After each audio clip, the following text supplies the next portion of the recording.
All right, so let's keep going. Before we continue on with the discussion of non-current assets, we do need to take a moment just to distinguish between um, items that are capitalized as major expenses and those which we're going to just immediately expense to some type of maintenance or repair. And if we read the slide, it says preventative maintenance expenditures and routine repair costs are clearly expenses for the period in which they are incurred. So as such, they're going to be expensed directly onto the income statement, some type of repair or maintenance expense. But I do want to say one thing. Um, if we ever have a situation where we genuinely improve an asset and we make it more useful than it was before, or we extend the life of that asset definitively with a repair, meaning we can say, okay, by doing this, we're going to add 2 years to the life. Those items are added to the cost of the asset, and we have to restructure our depreciation schedule. But the key here is routine repair costs. In other words, we might change the oil today. We're going to have to change the oil again after 3,000, 8,000 miles, whatever the case may be. Okay, so we do need to at least discuss these expense items. All right, so this slide discusses disposal of depreciable assets. Now, we had a little journal entry that was close to this before. The difference is that we were dealing with land, and land is not a depreciable asset. So it says update depreciation to the date of disposition or disposal. So what that means is, in our textbooks, we have a lot of examples where assets are purchased on January the 1st or July the 1st, something like that. But in reality, a couple of things happen. Number one, we don't usually buy the asset on January the 1st, and we don't dispose of it on December the 31st. We have, let's just say hypothetically, though, that we did buy the item on January the 1st of whatever year. We might sell it on May the 17th. Okay, so that's what we're talking about with this point here, is we're going to depreciate up until the absolute last day that we have and are using the asset. And we're going to journalize the disposal by recording cash received, assuming that we are getting some cash. And then we're going to record a gain via credit or a loss via debit. Now, this part right here is similar to the journal entry that we looked at earlier regarding land. We're going to remove accumulated depreciation by debiting the amount for that asset. So if we sell let's say that we had the example where we bought a $50,000 asset and we had a depreciable base of $45,000 because it had a $5,000 salvage value. And let's say that we've had that item for, we've had that item for 2 years and some extra time. And so we were depreciating it for $9,000 a year. And we then had it for 17 days of year 3. So let's see here. So we'd have about $419 for year 3, plus the we would go ahead and we would have a depreciation expense in the current year of $419 for those 17 days, and then our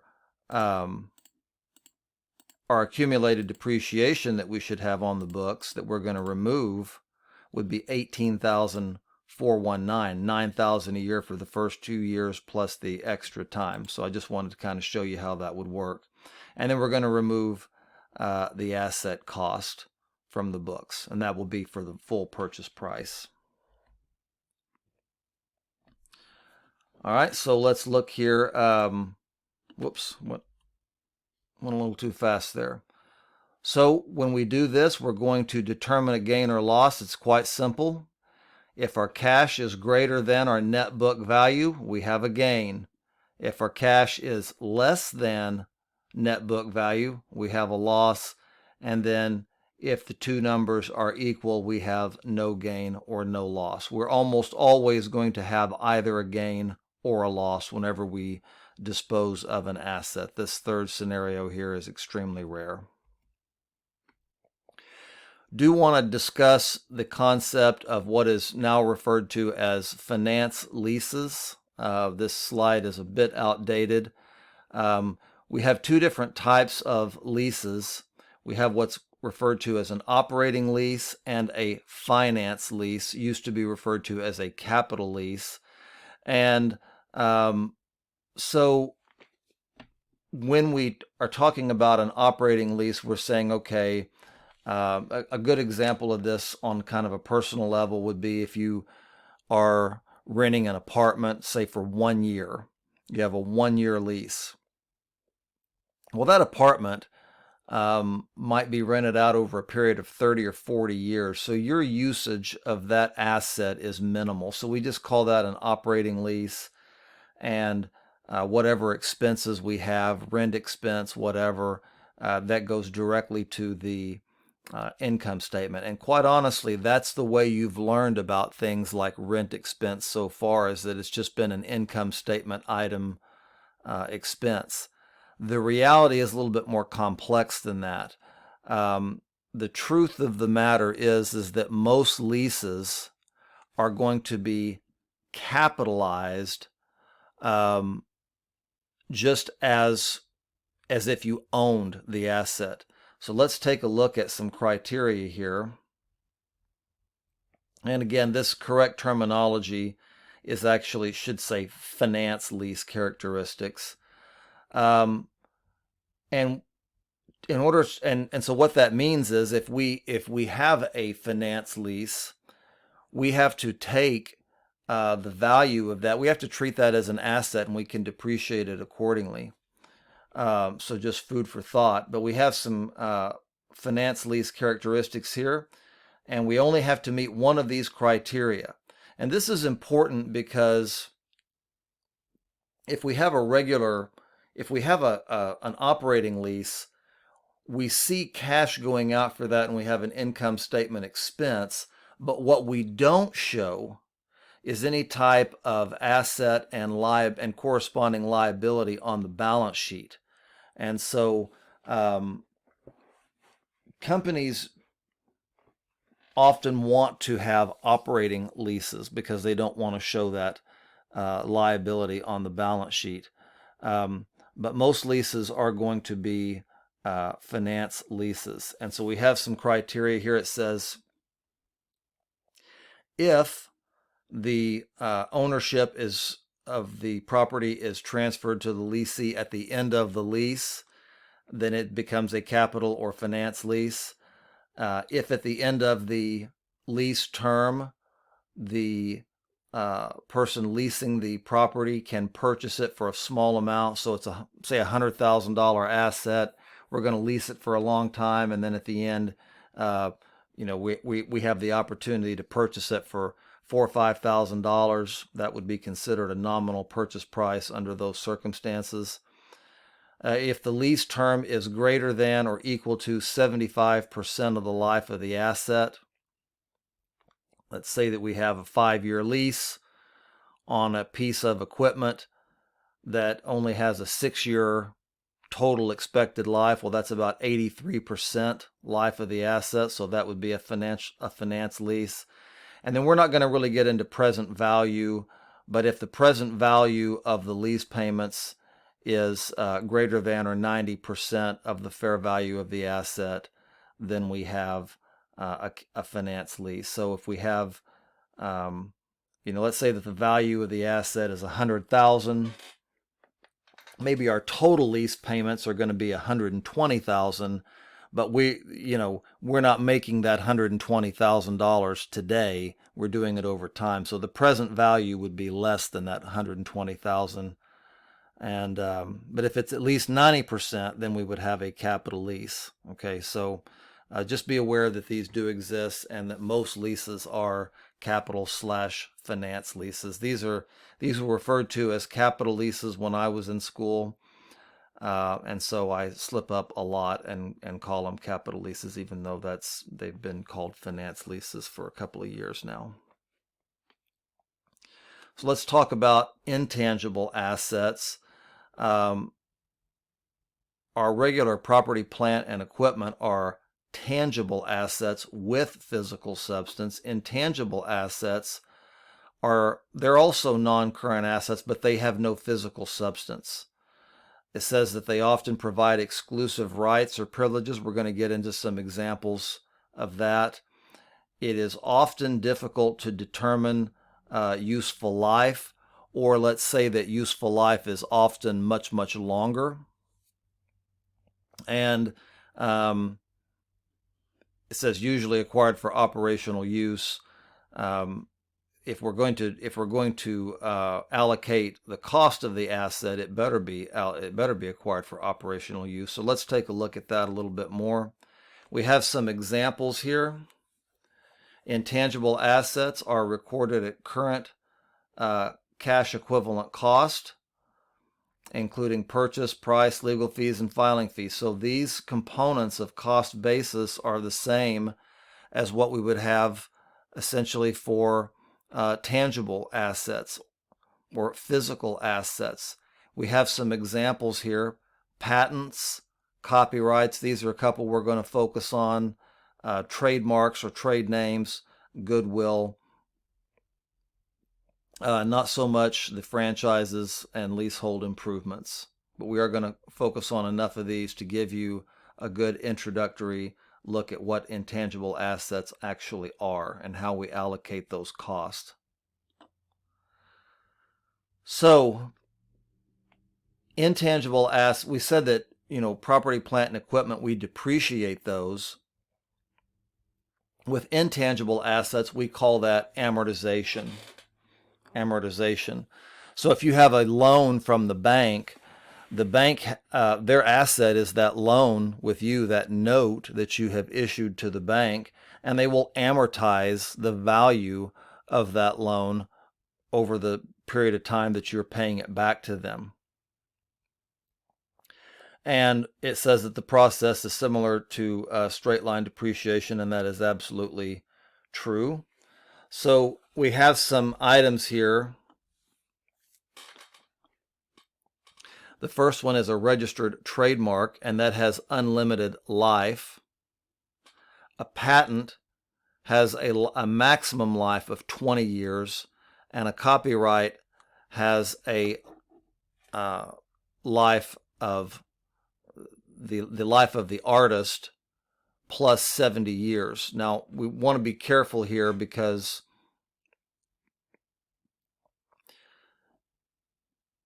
a student brought up a point to me one time, and it was a very good point, is, what happens if if somebody like Walt Disney creates an idea and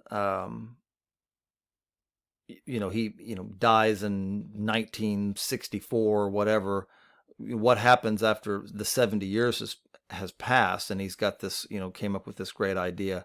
Well, in those situations, he's doing that under the guise of a corporation, and a corporation has unlimited life. So the reason I'm telling you that is because if a copyright is established in the name of a corporation, then this part right here doesn't apply. It's forever, okay? Or as long as the corporation is around plus 70 years, okay?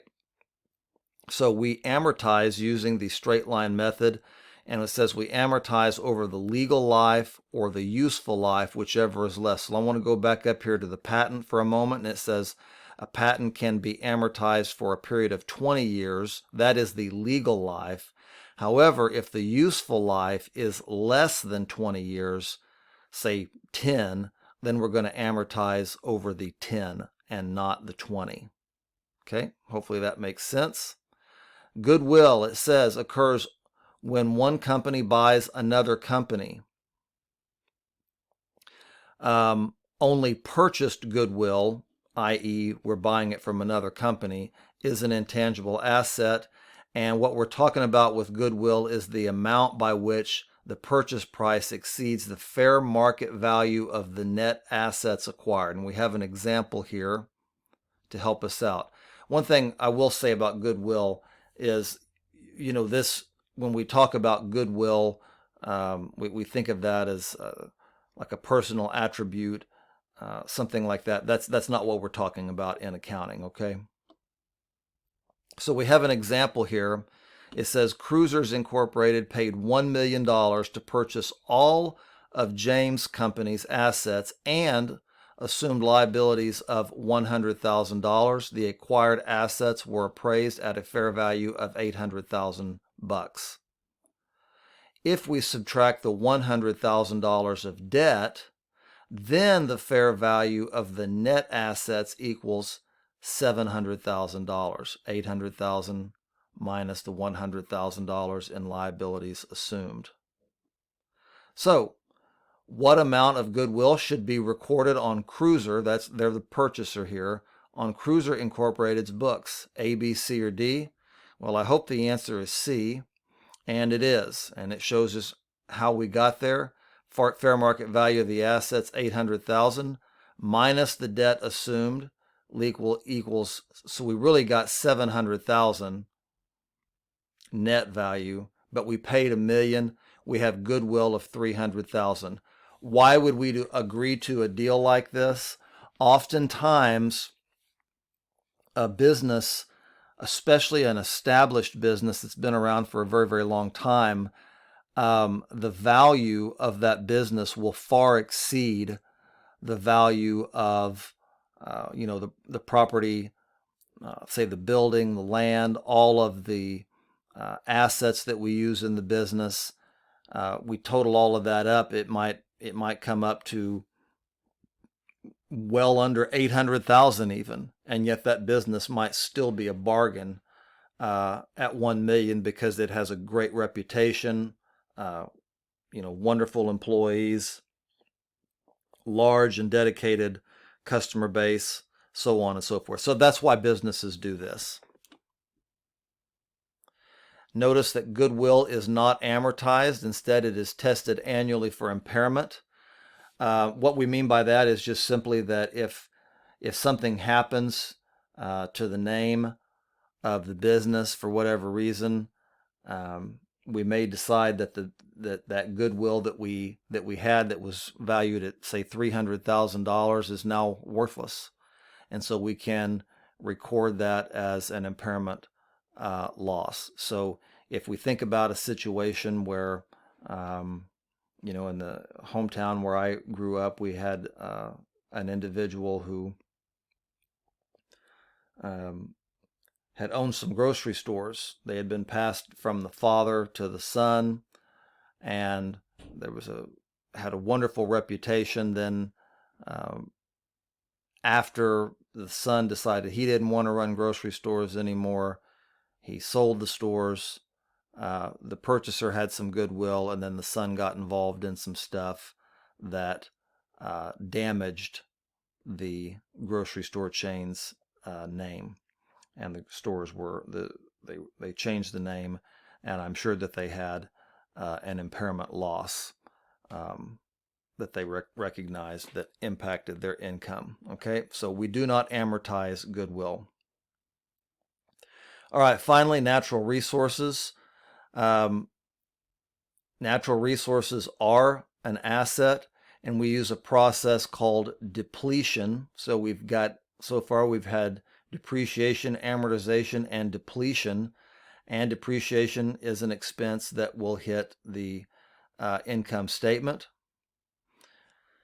We have some examples of items here that are natural resources that are depleted: oil, coal, gold, you name it, anything like that. We're using depletion. We have so much of it within a certain area, say for example a mine, and then we use a process of depletion as we remove that natural resource, okay, until we get to